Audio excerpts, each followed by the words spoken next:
हवेली में आज फिर एक नया तूफान आने वाला है। सोनी देगी रूही का साथ, जिससे रूही निकालेगी सुकून के कमरे से वो रहस्यमयी पेंटिंग। रूही को एहसास हो चुका है कि इस पेंटिंग को घर से निकालना ही एकमात्र रास्ता है। लेकिन जैसे ही वो कदम बढ़ाती है, उसी पल सुकून का भी उस पेंटिंग में समा जाने का समय आ जाता है। जब सुकून को अपनी पेंटिंग नहीं मिलती, तो वह घबराहट में नहार से कहती है, अब वक्त मेरे खिलाफ है, नहार।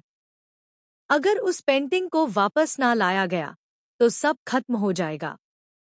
नहार बेचैन होकर गाड़ी मोड़ता है और हवेली लौट आता है। उसे पता चलता है कि वही रूही उस पेंटिंग को फेंक चुकी है। गुस्से में भरकर नहार रूही से जवाब मांगता है और पेंटिंग वापस ले आता है। सुकून के चेहरे पर मुस्कान लौट आती है। वो पेंटिंग को संदूक में रखती है और उससे अपनी रहस्यमयी शक्तियां खींचने लगती है। मगर रूही जान चुकी है कि सुकून क्या कर रही है। वो छिपकर देखती है और उसी पल सच सामने आता है। सुकून कोई साधारण लड़की नहीं, बल्कि एक आत्मा है। रूही की रूह कांप जाती है।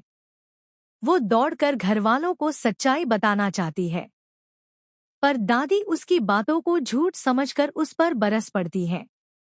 अगर तूने हमारी होने वाली बहू के खिलाफ एक शब्द भी कहा, तो अच्छा नहीं होगा। दादी की ये धमकी सुनकर रूही चुप हो जाती है। लेकिन थोड़ी देर बाद सोनी रूही के कमरे में आती है।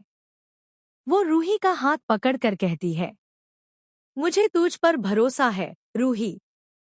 मैं जानती हूँ तू सच कह रही है। अगर नहार ने ये शादी की, तो सब बर्बाद हो जाएगा। अब मैं तेरे साथ हूँ। रूही बताती है कि जब तक सुकून के पास वो पेंटिंग है, तब तक उसे कोई नहीं रोक सकता। सोनी कहती है, तो पहले हमें वो पेंटिंग उससे छीननी होगी। योजना बनती है।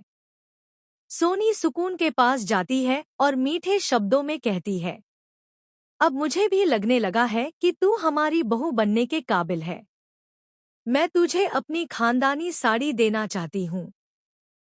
सुकून मुस्कुराते हुए उसके साथ कमरे में चली जाती है।